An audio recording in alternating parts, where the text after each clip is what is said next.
Cornos, meu amigo Aldo, preparamos algo para vocês. O que não está aparecendo aqui? Ah, aparece ali para vocês? Nós não vê nada lá, ó, tá lá. Então vamos lá, Andercinho. e aí, Preparado?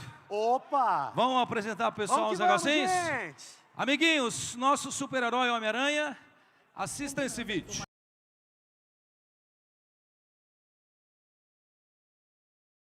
Peter Parker passa a ter gene, DNA da aranha. Isso traz o conceito de organismo transgênico. O Homem-Aranha é um organismo transgênico. Olha lá! É um cara que recebeu DNA de uma outra espécie. Dersim, sabia que os transgênicos são representados por esse Tzinho aí? Caramba, Aldo. Lá em casa, quando o pessoal via esse Tzinho aí, ficava meio com medo de consumir as coisas. Até. Tem um certo medo aí, mas os transgênicos vieram para ficar. Hoje você praticamente encontra esse T em praticamente quase todos os rótulos.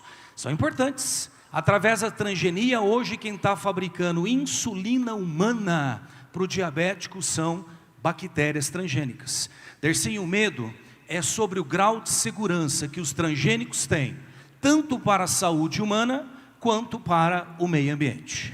Ô, Aldo, mas como vai saber, por exemplo, qual aranha picou o cidadão? Simples, teste de DNA.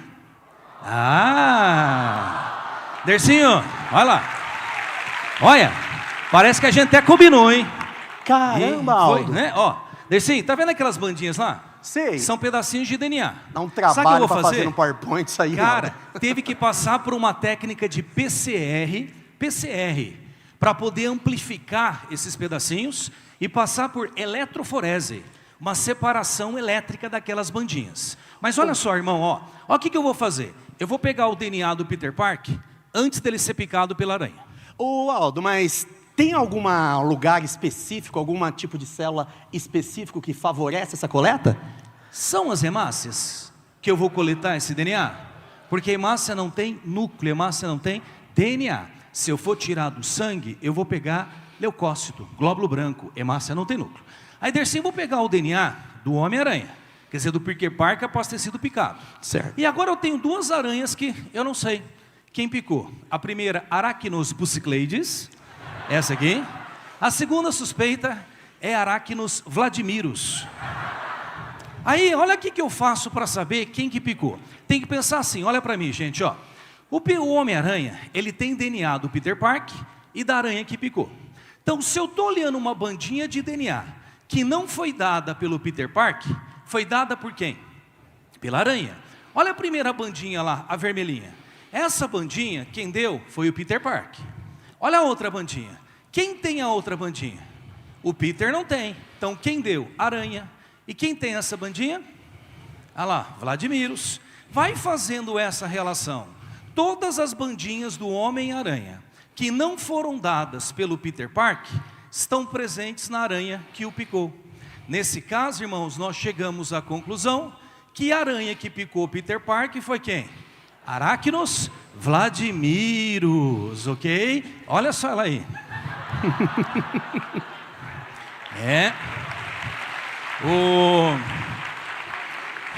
Foto autorizada porque dente não engessa, tá? Olha lá. Irmãos, você sabe que teve esse ano, dando para o pessoal do terceiro colegial, cadeia alimentar? Eu pedi para os caras montar uma cadeia. Olha as cadeias que eles montaram. Alface, coelho, Coelhinho, leão, leão, tubarão. Aí eu não sei se o leão foi nadar ou o tubarão foi pastar. E teve uma sala que me falou que o morcego ainda comia o tubarão. Vixe. Morcego Aquaman, não sei. Dersim, pensando na aranha, desses caras que eu citei, qual que você acha que a aranha pegaria, comeria? Aldo, pensando no lance de saúde, sei lá, uma alface? Quieto, moleque. Alface? Alface? Não, aranha é carnívora. Dersim, você não vai acreditar na imagem que eu vou te mostrar agora. Segue esse filme.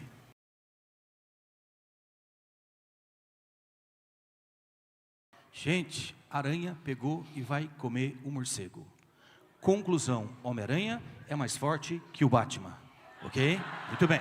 Agora, Anderson, eu tenho uma pergunta física. A gente sabe que o morcego, ele tem um senso de localização muito bom. Como é que o morcego não percebeu a teia? Show de bola, Aldo. Tem sim. Aliás, esse senso de localização é conhecido como ecolocalização ou então biosonar. Ô Aldo, a sua colocação foi perfeita. Sabe por quê? Parece que a gente combinou, né?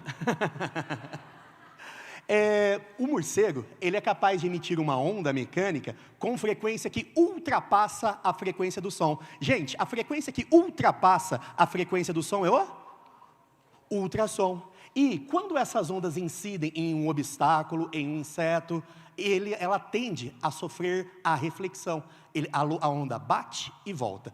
Só que acontece o seguinte, Aldo.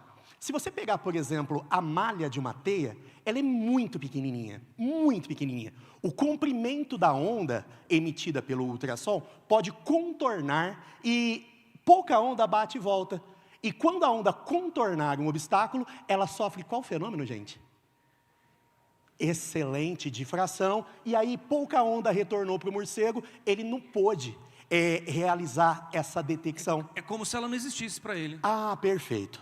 Ô Aldo, Sim. aí, para que ele consiga localizar um obstáculo, um inseto, tem que acontecer o seguinte. A onda que ele emite, boa parte dela tem que incidir no obstáculo e retornar. Fala para mim, gente, quando a onda retorna ao meio de origem, ela sofre o quê?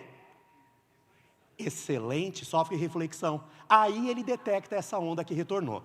Ô Aldo, uma coisa muito importante é o seguinte, se o inseto ficar parado, ele reflete a mesma quantidade de ondas que chegou. Se o inseto estiver aproximando, ele reflete mais ondas. Então, na aproximação, a frequência notada pelo morcego é maior. Isso indica se o inseto está aproximando. E se o inseto estiver afastando, ele reflete menos ondas. Então, devido à aproximação ou afastamento, a frequência pode se modificar. Isso recebe o nome de efeito? Efeito Doppler, parabéns. Ô Aldo, sabe aquelas linhas cheias que você está vendo ali, ó? Sim, senhor. Aquelas linhas cheias que você está vendo são topos, são frentes de onda. E a distância entre as duas, já que você está falando de animal, lembra que animal? Parece uma girafinha, não parece uma girafinha? Excelente, Parece uma girafinha? Lembra muito uma girafinha. E, aliás, é exatamente isso que o Enem vai cobrar deles, Aldo. Puxa vai vida. cobrar assim, qual é o menor tamanho de inseto que o ultrassom emitido por esse morcego pode detectar. Ninguém tem a obrigação de saber a velocidade da onda, a frequência eu te dou. Gente, se eu tenho frequência, se eu tenho velocidade, se eu quero lambda, vai girafinha? Excelente. Ou então, como que é? Isso. Essa equação é importante, gente? Ótimo. Então você tem a velocidade, você tem a frequência, aí você resolve a continha e chega em 5 vezes 10 a menos 3 metros ou 5 milímetros. Beleza? Clica mais uma vez. Oi? Clica mais uma vez. Aê, boa prova! Valeu, gente! Boa prova para vocês. Até mais!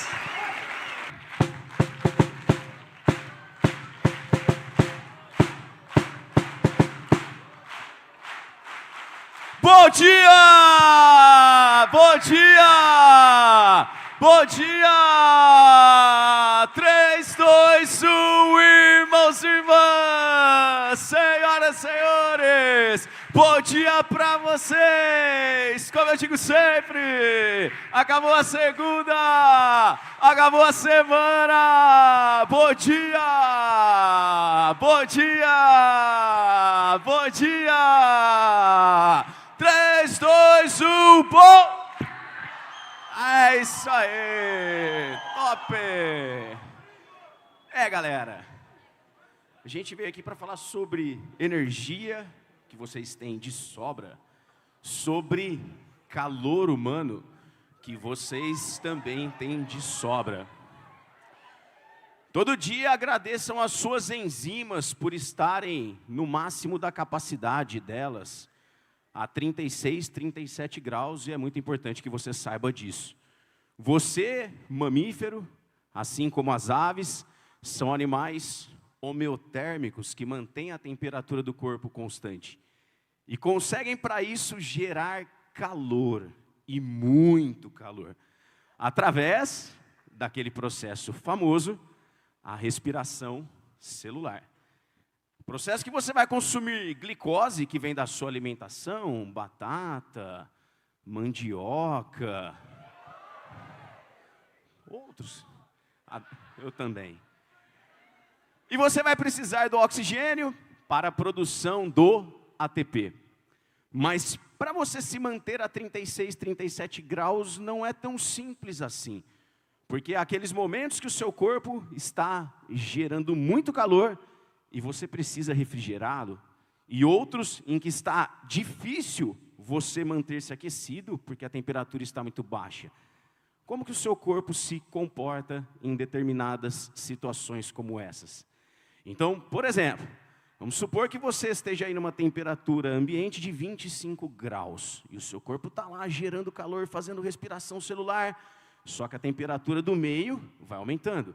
26, 27, 28, 29, 30. Como que o seu corpo faz para se manter refrigerado nesse momento?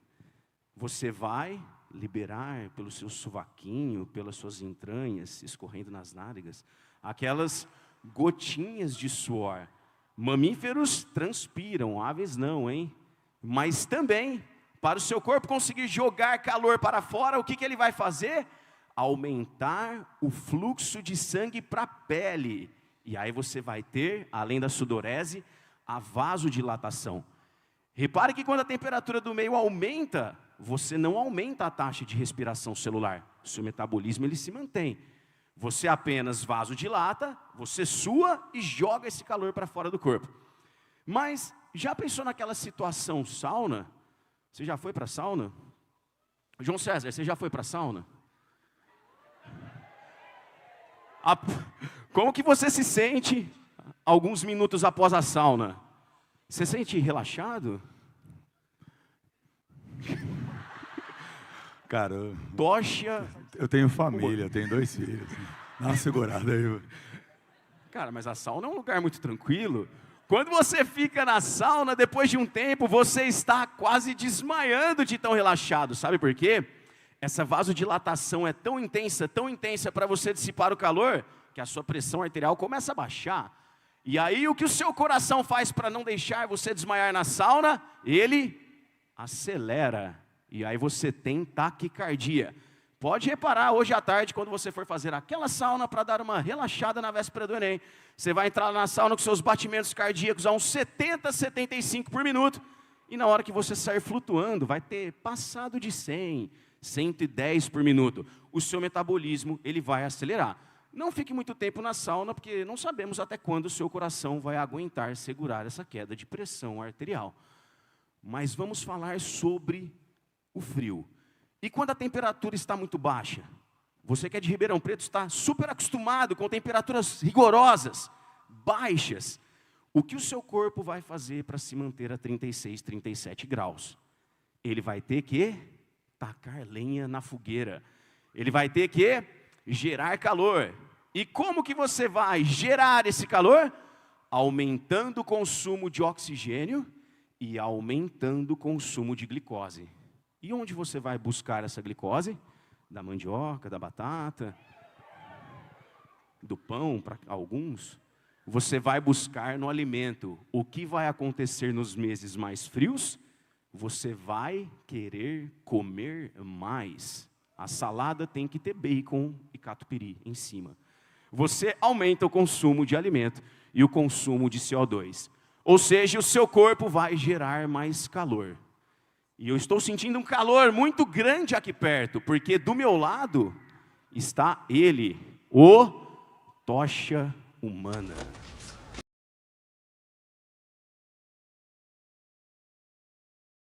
Muito bom. Muito obrigado, quem dera, né? Meus queridos, pensando nessa cena do filme do Quarteto Fantástico, do Tocha Humana, eu tive uma ideia, falei, o que daria para pensar num sistema aí de uma propagação de calor, para fazer essa liberação de calor que acontece por ele aí num intervalo de tempo tão curto. Dá uma olhada, como se fosse um exercício semelhante a esse. Qual é a potência térmica em watts, cuidado das unidades, fornecido pelo tocha humana para evaporar 100 gramas de água em 3 segundos? Imagina um exercício mais ou menos desse estilo. Às vezes o cara não vai falar tocha humana, mas vai falar um determinado corpo, corpo X, corpo A, corpo B. Só que ele vai dar alguns dados para os senhores. Ele vai falar assim, ó, o calor específico da água é de 1 caloria por grama grau Celsius. O calor latente de vaporização, 540 calorias por grama, ele se encontrava a temperatura inicial de 40 graus Celsius, para evaporar, nível do mar vai chegar ali a temperatura final de 100 graus Celsius. E ele dá a informação, 1 caloria é 4 joules, 4,2, aqui eu aproximei para 4 joules. Gente boa, qual é a brincadeira a partir de agora? Você enxergar quanto que vai precisar o corpo dele, no caso ali, fornecer de calor nesse intervalo de 3 segundos, para poder fazer essa vaporização aí completa. O que nós temos que fazer? Calorimetria nós estamos mexendo, né? Só que ele está perguntando, cuidado, potência térmica. Falou de potência, os senhores que tiveram esse ano aula comigo, eu falei para vocês insistir, gente, vai cair. Ou potência, calor por tempo, ou potência, energia por tempo, ou potência, trabalho por tempo. Fique esperto, aqui nós vamos mexer um pouquinho na calorimetria. Então dá uma olhada lá, lembra lá, quem manda no exercício são as constantes. Eu vou trabalhar em função da massa em gramas, o calor em calorias, temperatura em graus Celsius. Que a dica, começa montando um gráfico para interpretar o que está acontecendo. Então tá, ele está com a temperatura de 40 graus Celsius, o que ele vai fazer? Ele vai ter que chegar até os 100 graus Celsius e a partir dos 100 ele vai fazer a vaporização. Perfeito? Chega no ponto de ebulição dele. Qual que é a brincadeira então, JG? Isso tudo no intervalo de tempo de 3 segundos. Nós vamos calcular então, você lembra, né? Qual é o calor, qual a quantidade de calor, a equação que nós usamos quando o corpo muda a temperatura sem mudar o estado físico, o que macete. E quando ele estiver mudando o estado físico sem mudar a temperatura, o que mole. Então nós vamos somar essas duas quantidades de calor. Nós vamos fazer um que macete para ele mudar a temperatura e depois um que mole para fazer a vaporização completa.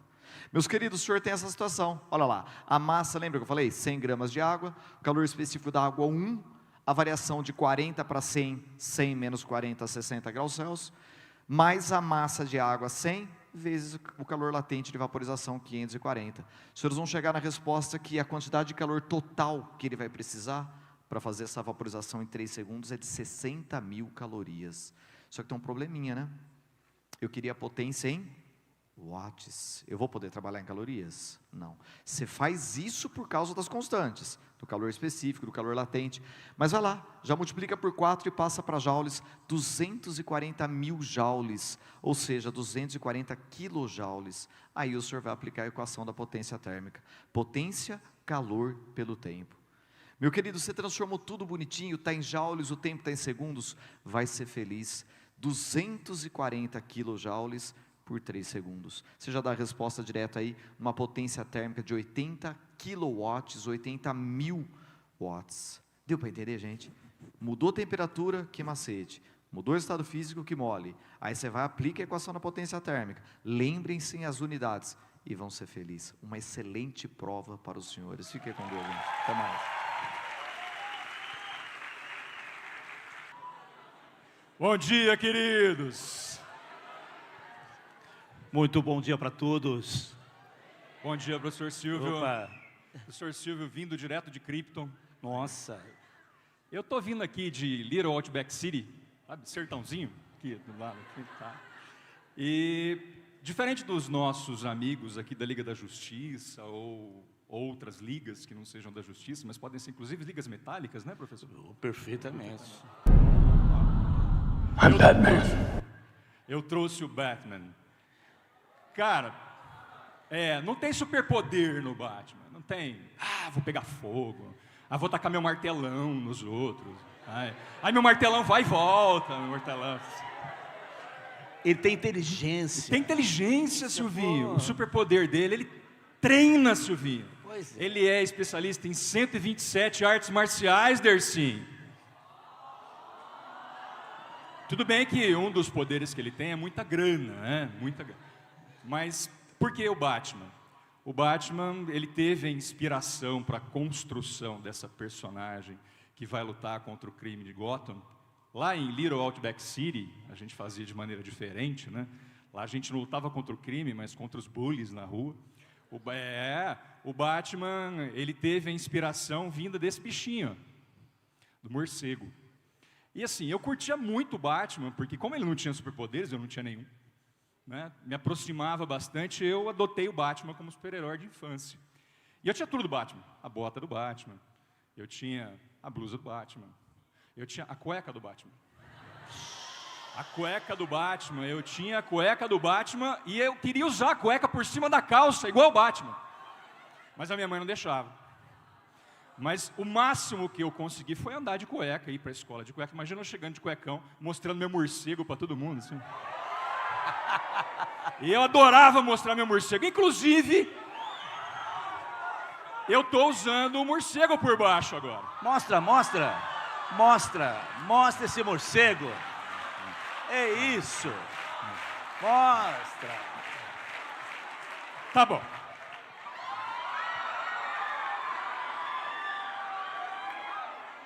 Aí. Ô, louco. Daí a gente traz o morceguinho. E lá em Little Outback City, a gente na rua ficava vendo aquelas 7 copas, jabuticabeira, que era a árvore de morcego. A gente temia aqueles morceguinhos, né? São animais notívagos, noturnos, nós somos animais diurnos. A gente se assusta um pouco com aquilo que a gente não consegue ver à noite. O morcego assustava bastante. E eu lembro que naquelas ruas, quando a gente passava, e aquela molecada trazendo aquela sabedoria popular que mais desinformava do que informava, dizia o seguinte: tá vendo aquele morcego ali, ó? É um rato velho que se transformou em morcego. Um rato velho, eles falam, um rato velho. Os ratos velhos viram morcego. E eu ficava imaginando como é que o morcego fazia para poder continuar voando, sendo que passou uma vida inteira sem voar, se transformou um rato velho que entrou para a aviação. Entrou para a aviação. E o lance do morceguinho é uma parte bastante bacana para a gente, porque o morcego é um mamífero placentário. Ele tem as características exclusivas, que são aquelas principais que a gente vai lembrar. Eles têm pelos, eles têm glândulas mamárias, eles têm dentes diferenciados, têm hemácias anucleadas e têm características que o João falou na aula dele, o Thor veio falar na aula dele, que é endotermia, animal homeotérmico, manutenção da temperatura constante, geração de calor a partir do próprio metabolismo. E isso é bastante bacana. A excreção é uma excreção de ureia, não é característica exclusiva de mamíferos, mas está aí, para a gente marcar. E uma das partes importantes é que eles são verdadeiros super-heróis dos ecossistemas. Eles têm uma função ecológica bastante importante. Eles são dispersores de sementes, eles são polinizadores, são insetívoros, e a gente tem aqueles morceguinhos que se alimentam de sangue, que são os morcegos vampiros, esses morcegos hematófagos. E aquilo que a gente vem da ideia errônea dos morcegos é que todos eles são prejudiciais por causa disso, não são. Mas uma coisa precisa prestar bastante atenção: eles podem transmitir o vírus da raiva.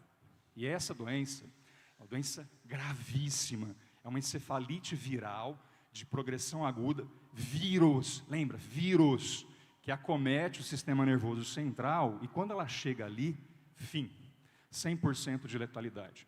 Como é que ela é transmitida? Ela é transmitida através da saliva dos animais contaminados. Mordedura, arranhadura, lambedura, né, Aldo?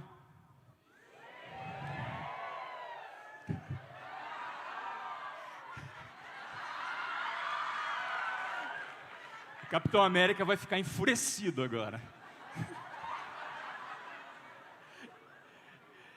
A progressão da doença é bastante grave. Ela também é conhecida por hidrofobia, porque a pessoa ela começa a ter espasmos musculares na musculatura da faringe, do pescoço como um todo, e é muito dolorido, isso em contato com o ar, em contato com a água, daí o outro nome para a doença é hidrofobia. A prevenção é a vacinação dos nossos animais domésticos, é a vacinação dos animais criados em ambiente rural. A vacina é uma vacina anual e, no caso de contato com esses animais, observação deles e também observação daquele indivíduo que vai ficar por um período para saber se precisa ou não da vacina. Em necessitando da vacina, vai utilizar a vacina antirrábica, também tem o soro antirrábico, daqui a pouquinho vocês vão falar um pouquinho mais de soro, extremamente importante. Então, cuidado, tenham cuidado com os animaizinhos domésticos. A melhor maneira de prevenir a raiva humana é vacinando os nossos animaizinhos. Tá bom, queridos? Tenham uma excelente prova.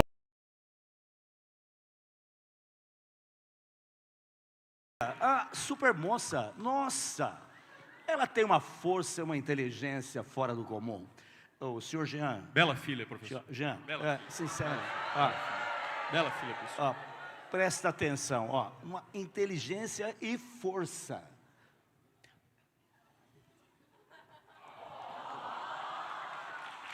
Eu pratico há algum tempo, né?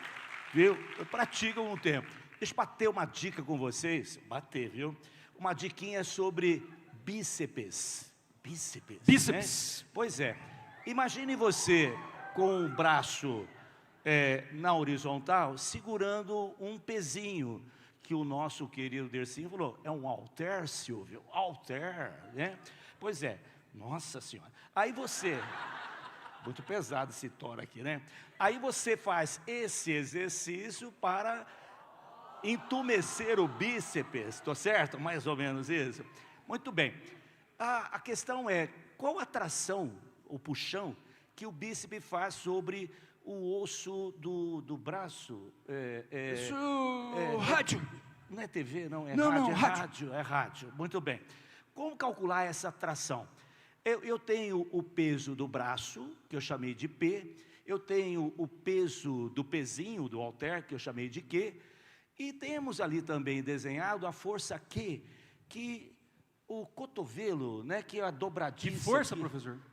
Que força? A força F, que aquele osso do antebraço faz no cotovelo, entendeu? Perfeito. Aquela força F, a força peso do braço e a força Q do halter. São 3 forças para baixo. Obviamente, a tração para manter em equilíbrio o braço vai ter que neutralizar essas 3 forças.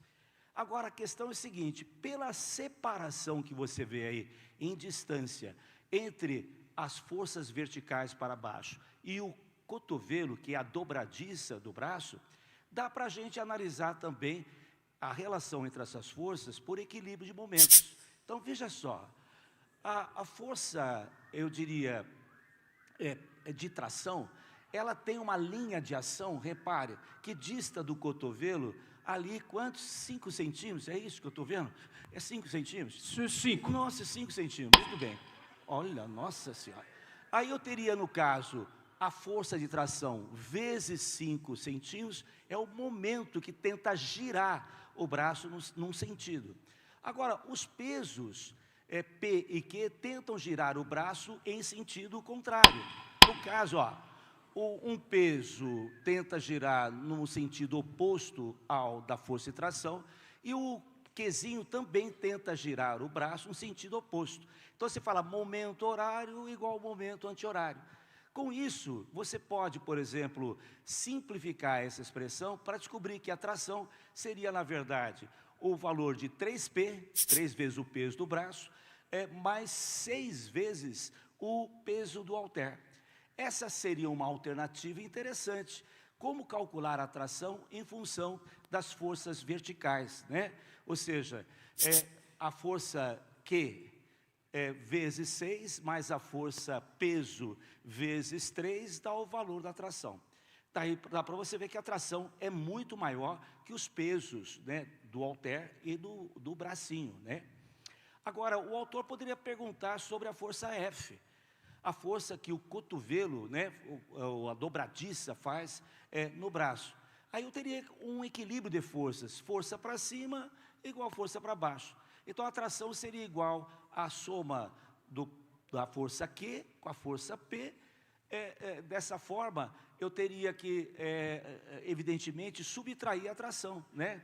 Eu posso escrever assim, força para cima, T, é igual às 3 forças para baixo, Q, P e F. Se eu substituir a expressão de cima na expressão de baixo, porque a tração eu descobri, né? 6 vezes o Qzinho mais 3 Pzinho.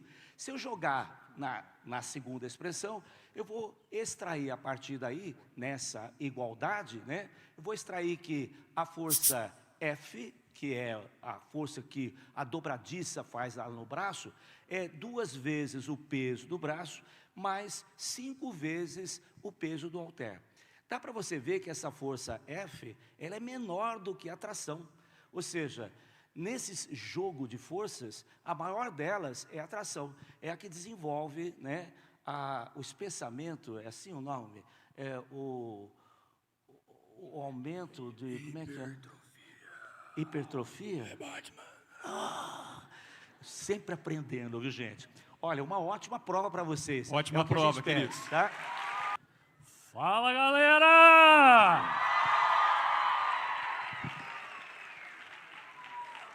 Fight! E aí, pessoal, bom dia! Queria dizer que os grandes heróis aqui são vocês.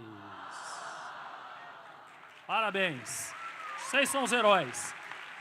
Nós estamos aqui para dar essa força. Eu e o meu amigo João Hulk César. Bom dia, bom dia, bom dia, bom dia. Pessoal, vamos dar uma relembradinha aqui. Foi dito sobre morcego, vacina, soro. Então vamos lembrar os tipos de imunidade possíveis. Imunidade ativa. Quando que a imunidade é ativa? Quando o organismo fabrica os anticorpos, certo? E aí nós temos duas possibilidades. Imunidade ativa natural, quando o antígeno entra no organismo de maneira espontânea. Quando você, por exemplo, pega uma doença, mas você que é forte, como eu, se defende sozinho, fica curado. Essa é a imunidade ativa natural. Imunidade ativa artificial, quando o antígeno é inserido no organismo de maneira artificial, ele é inoculado. Como Jean disse, são as chamadas vacinas, que têm função preventiva. Lembra? Função preventiva. É um escudo para proteger você das doenças, geralmente aplicadas em 2 doses. Numa primeira dose, o corpo reage de maneira mais lenta, mais devagar, não é? E depois, ele age de maneira mais rápida, porque já tem as células de memória imunológica. E aí a defesa é rápida, é a chamada resposta secundária. Certo? Forte como o Hulk. Muito forte essa resposta secundária, que vai defender você de qualquer vilão. Temos também a imunidade chamada de passiva. A imunidade passiva, como o nosso amigo Homem-Aranha, passivo. A imunidade passiva, quando os anticorpos prontos são colocados no organismo. E ele pode ser um processo natural ou artificial. Nós temos, então, a imunidade passiva natural. É pela gestação, é pela amamentação. Inclusive, eu fico pensando na mãe do Hulk. Que tristeza, hein? Que tristeza parir essa criatura. Mas tudo bem. Depois sou eu que vou falar, viu? Eu estou pronto, estou preparado. Fazer o quê, né? A gente está aí. Imunidade, então, voltando lá, ó. Placenta, colostro, leite, são formas de transferir anticorpos da mãe para a criança. Imunidade passiva natural. A imunidade também pode ser passiva artificial, quando anticorpos prontos, fabricados em outro organismo, são transferidos para o indivíduo. Aí nós temos o chamado soro, não confunda com soro fisiológico, é soro imune. Soro imune é para a imunidade, ele tem os anticorpos e pode ser homólogo ou heterólogo. Qual que é a diferença? Quando tirado de seres humanos, homólogo. Quando tirado de um animal, heterólogo. Por exemplo, o soro antiofídico, que é fabricado em cavalos. Certo? Horses na minha terra. Então vejam vocês agora a diferença entre o gráfico da vacina e o gráfico do soro. Olha lá, o soro só vai diminuindo a quantidade de anticorpos, porque você não tem imunidade permanente. E para a gente fechar, aquela comparação nota 10 do Enem, que é a vacina e o soro com relação ao conteúdo. Vacina, antígenos, enquanto o soro, anticorpos. Quanto à função, vacina preventiva, enquanto soro curativo. Quanto à ação, a ação da vacina ela é demorada, porque precisa desenvolver os anticorpos. A ação do soro é imediata, os anticorpos estão prontos. E quanto ao efeito da vacina, duradouro, e o do soro imune, um efeito passageiro. Boa prova! Com vocês, Hulk! Bom dia, pessoal, tudo bem? Bom dia, bom dia. Bom dia. E aí, gente? Cadê a galera do terceiro? Deixa eu ver. Aê! Pessoal do cursinho? Aê! E tem aquela galera também do primeiro e segundo, cadê? Olha, ó. Sejam bem-vindos, pessoal, para nossa mega aula dica aí do Enem, né? Tem uma galera que sentou aqui na frente, né, com a esperança da fantasia do João Lucas esse ano, né? Mas ele deu uma precavida. Não, mas não, que isso, Johnny, tá bom, ficou ótimo. Sabia? Ia ter troco. Calma, Roma, que o vai chegar também. Pessoal, a minha dica para vocês hoje, né? Eu quero bater um papo aí com vocês sobre uma coisa que o meu amigo JG aí, né, já comentou também, de potência, né? Só que no universo da mecânica, tá bom? Gente, potência aparece bastante. Por que aparece bastante? Porque sempre quando você fala de energia, você fala da maneira como essa energia pode aparecer, lembra, gente? Essa energia pode aparecer lentamente ou ela pode aparecer rapidamente. Então aqui, ó, quando você vai tomar lá seu super banho, você vai tomar um banho e de repente você quer aquele banho assim, não morno, você quer quente, bem quente. Você quer, sabe, aquele vapor, box embaçado, sensualidade, sabe? É isso que você está buscando. É isso que você quer, né? Gente, a água só de passar pelo chuveiro, ela já desce já pegando fogo. O chuveiro tem muito ou pouco tempo para esquentar essa água? Pouco. Então ele tem que mandar energia como, gente? Rapidamente. Ele tem uma potência alta. Beleza? Agora, olha lá, ó. Olha aquela lâmpada incandescente que você coloca no quarto do seu irmão, tadinho, sabe? Que ele acende e fica mais escuro do que estava. Essa lâmpada aí, gente, a hora que ela manda energia, ela manda como, moçada? Lentamente, né? Então deu para ver, deu para lembrar que a ideia de potência tem a ver com a ideia com que a energia é liberada, com que a energia é dissipada. Então a gente pode pensar que, se eu pensar que potência tem a ver com energia e com tempo, quanto mais energia minha máquina libera, mais potente ela é, não é isso, gente? Como é que chama isso aqui mesmo? Grandezas diretamente proporcionais.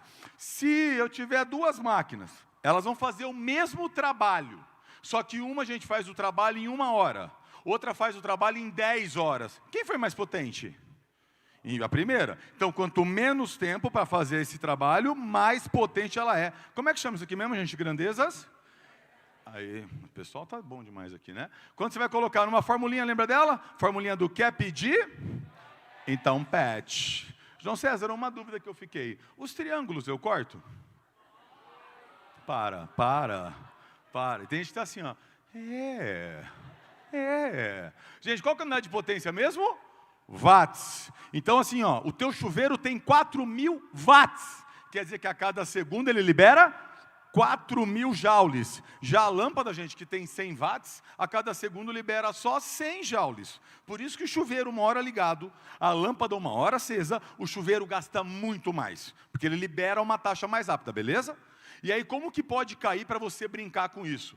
O Jota já falou para vocês do lance em termo, né? De você ter lá o que macete e o que mole, dependendo do que pode acontecer. Mas essa energia também, lá na mecânica, pode ser de uma outra forma, né, gente? E para a gente lembrar dessas energias lá da mecânica, tem o nosso Super Kit Energy. Olha lá, gente. Se um corpo, moçada, vocês sabem que a aula é diferente. Se, gente, um corpo tem movimento, ele tem cinética. Como é que a gente calcula mesmo, gente? mv2 sobre 2. Beleza ou não, gente? Então, todo o corpo que tem movimento, alguém gastou energia para dar esse movimento para ele. Essa energia agora está nele, na forma de energia de movimento, que a gente chama de energia cinética. Se um corpo tiver altura, se ele tiver altura, alguém gastou energia para dar essa altura para ele, não foi, gente? Essa energia agora está armazenada nele, na forma de altura. Essa energia na forma de altura, como é que a gente chama mesmo? Energia potencial gravitacional, não é? Olha aqui, ó, altura E. Altura A, potencial gravitacional, mgh. Fui eu que escrevi. Vamos comigo? 1, 2, 3. Altura E, altura A, potencial gravitacional. Show, moçada. E finalmente, se eu tiver uma mola deformada, alguém gastou energia para deformar essa mola, não foi, gente? Essa energia fica armazenada na mola, na forma de energia potencial elástica. Energia potencial elástica é aqui, ó. ADO, AADO, mola é meio kx quadrado. ADO, AADO. Show. Aí, a hora que eu somar tudo, gente, eu vou achar que é mesmo a energia mecânica, que é a energia total. Gente, a energia mecânica é a energia total. É a cinética, mas as potenciais. Sim, moçada? E aí pensa assim, ó, a energia mecânica, ela tem sempre o mesmo valor, não é? Ela sempre tem o mesmo número, ela é sempre igual. Então, o EMEC nunca muda. Por quê, gente? Se é MEC, é sempre igual. Olha a dica. Se é MEC, é sempre igual.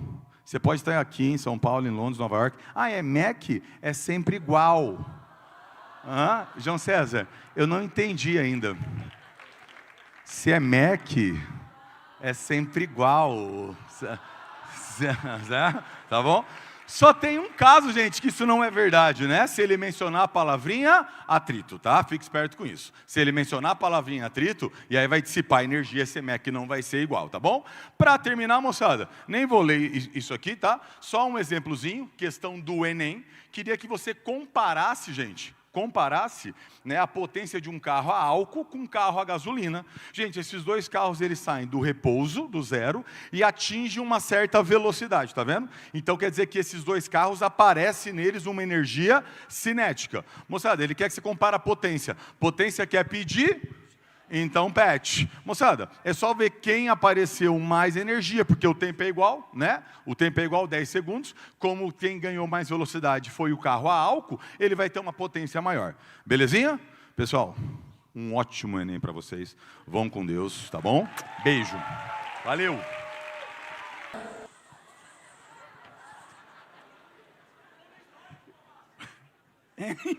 Porca rosa. Vou contar a história, agora tenho tempo.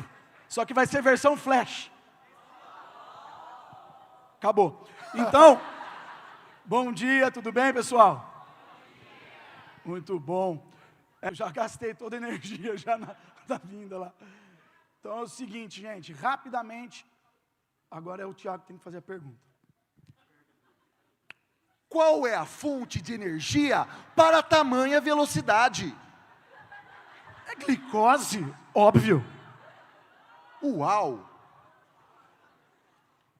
Como glicose fornece energia?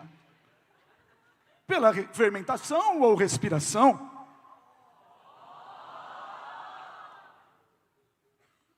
Quais são as diferenças entre elas? Desculpa. Pois bem, então vamos lá agora a parte séria. Vocês se lembram da diferença de fermentação e respiração? Vou ser bem rapidinho. Ó, fermentação não envolve mitocôndria, respiração envolve. Fermentação não usa oxigênio, então é anaeróbico, e respiração usa. E o rendimento da fermentação é muito menor do que da respiração. Então lembre-se, a fermentação por molécula de glicose produz 2 ATPs. A respiração por molécula de glicose vai produzir, dependendo da conta, 30 até 38 ATPs. Beleza? Então esse é o rendimento dos dois. Entendeu, jovem? Claro, com essa explicação não tem como não entender. O que acontece com o consumo de glicose de uma célula que tem pouco O2 disponível e vai gradativamente recebendo O2? Vamos ver. Então é o seguinte, Imagine que o camarada está lá num pico de montanha. Então ele está com uma altitude elevada e ali o ar é rarefeito. Então tem pouco oxigênio, é a situação inicial. Pouco oxigênio, o que ele vai fazer? É a pergunta agora. Se tem pouco oxigênio, ele fermenta ou respira? Muito bem. Ele desce rapidamente para a baixa altitude. Ali vai ter muito oxigênio. O que ele vai fazer? Respirar. Então foco nisso. O consumo de glicose, queridos, ele é a taxa ou a quantidade de moléculas de glicose que foi consumido por um tempo, tudo bem? Então a gente vai considerar o consumo de glicose uma relação entre o que ele consumiu de glicose por tempo. E isso vai ser proporcional ao consumo de energia, tudo bem? Então o quanto que ele consome de energia equivale ao quanto que ele consome de glicose. O consumo de energia a gente pode medir pela taxa de consumo de ATP pelo tempo. Tranquilo? Entenderam? Então, o quanto de ATP ele vai gastar por tempo vai ser equivalente ao quanto de glicose ele vai gastar pelo tempo. Então, presta atenção. Vamos imaginar uma célula que tem um gasto por segundo de 1000 ATPs. Então, o consumo de energia dessa célula é de 1000 ATPs. Tudo bem? 1000 ATPs. Tudo bem? 1000 ATPs. Muito bem. E agora vamos lá, ele está num local com pouco oxigênio, ele fermenta. Qual que é a taxa de rendimento da fermentação? Qual é o rendimento, perdão, da fermentação? 2 ATPs. E da respiração? 30. Qual que eu vou gastar mais glicose para fornecer 1000 ATPs? Faz a conta, quanto que dá? Vou ajudar vocês. 500 glicoses. E na respiração, qual vai ser o consumo de glicose para fornecer 1000 ATPs? Vou ajudar vocês. Dá 33 glicose. Então, respondendo à pergunta do nobre colega Homem de Ferro, também chamado de Iron Man. O que acontece com o consumo de glicose quando sai de um local que tem pouco oxigênio e gradativamente vai para um local que tem muito oxigênio? Diminui. Diminui. Tudo bem, pessoal? Alguma dúvida? Falei que era rápido. Bom demais estar aqui com vocês. Vamos lá! Vem comigo! Rapaziada, seguinte, seguindo esse roteiro aí, com meu querido Flash, eu começo aqui com vocês. Então vamos lá, Flash, que você precisa da tua ajuda agora também. Interessante, mas me interesso mais pela energia elétrica, Flash. Fala-me mais sobre isso, jovem.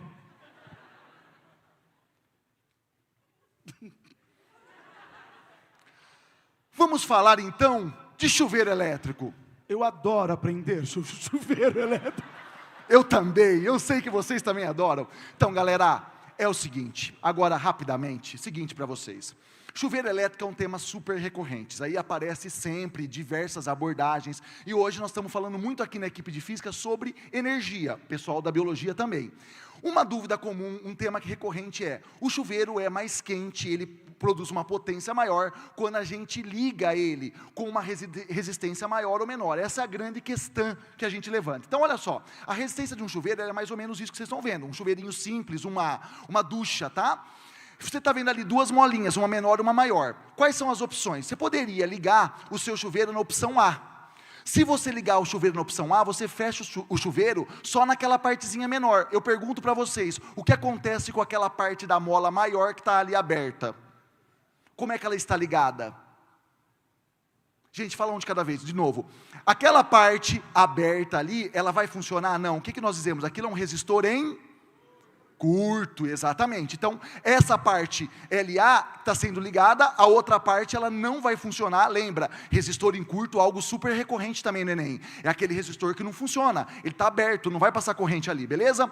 Então, essa é uma opção. Outra opção, você poderia ligar a chave aonde? Em B. Quando você liga a chave em B, perceba que o comprimento do resistor ficou bem maior da resistência, tem um comprimento maior. E aí, gente, qual resistência é maior? A resistência maior é se eu ligo em A ou se eu ligo em B? Aí eu vou lembrar de uma equação que a gente gosta muito, né? Resistência é ρL sobre A, óbvio, né, João César, ρL sobre A, a gente não quer sair daqui preso, então ρL sobre A, beleza? Aí, meus irmãos, você sabe que ligando em A ou ligando em B, o que vai ser constante? constante é a resistividade, que é uma característica do material, e a espessura, a área. Esses caras não vão mudar. O que muda é o comprimento, ou seja, quem tiver um comprimento maior, vai ter uma resistência maior. Conclusão, se eu ligar o chuveiro em A, a resistência é menor do que em B.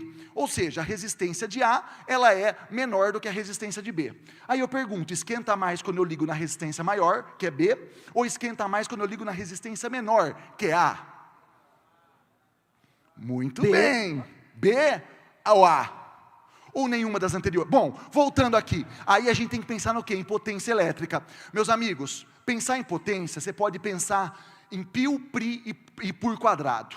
Já coloquei ali para você. Você tem 3 equações de potência. Potência I vezes U. Potência dissipada pode ser R quadrado ou pode ser U quadrado sobre R. Acontece que não é uma boa ideia usar para esse tipo de problema a corrente na equação. Por quê? Porque a corrente é variável. Se eu ligar em A ou se eu ligar em B, eu mudo I. Então seria legal você pensar numa equação que tivesse um termo constante. Quem é constante? A DDP do chuveiro, o U. Então, como o U é constante, eu consigo perceber que potência e resistência são grandezas do quê? Inversamente proporcionais. Ou seja, quem tiver menor resistência, vai apresentar maior potência. Conclusão, a potência é maior quando a resistência é pequena.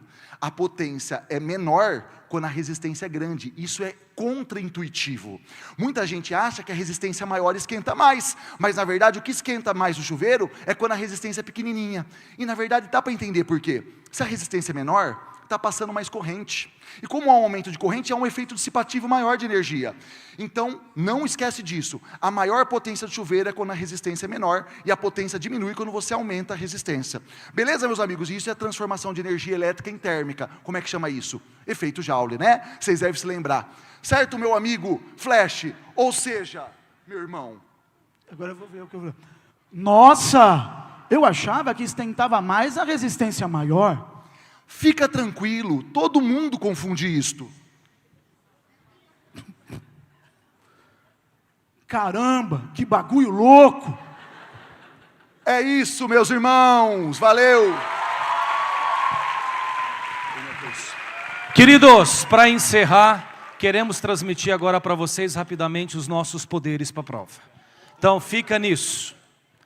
Garra! Foco! Calma! Coragem! Persistência! Tudo isso vai combinar com o seu sucesso amanhã!